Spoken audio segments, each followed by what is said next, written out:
And Syracuse has welcomed the third most refugees of any city in the United States, meaning the downstream effects of President Trump's changes to federal immigration programs has hit local resettlement agencies and the refugees they serve especially hard.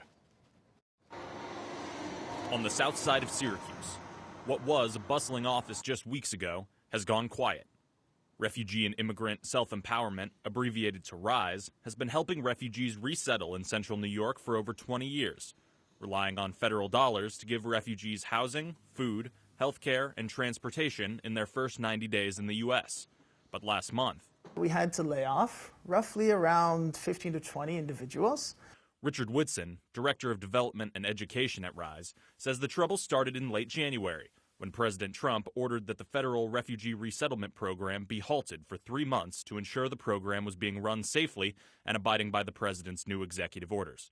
That order also froze funding for refugees already in the United States, served locally by nonprofits like RISE and Catholic Charities of Onondaga County, which has laid off 70% of its staff.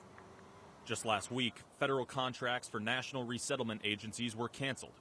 Immigration lawyers say that means, even after the pause is up, agencies will still be unable to provide services to refugees who may come in the future.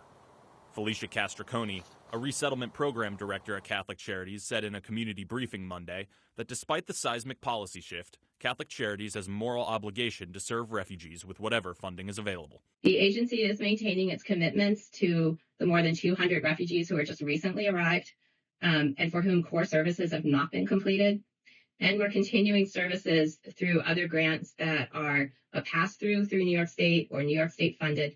Castriconi added that Catholic Charities and other local agencies would continue to serve Ukrainian and Afghan humanitarian parolees, whose visa status could be changed by the U.S. State Department at any time. And city officials advise immigrants who may be affected by the federal policy changes to reach out to volunteer lawyers of CNY for free legal guidance.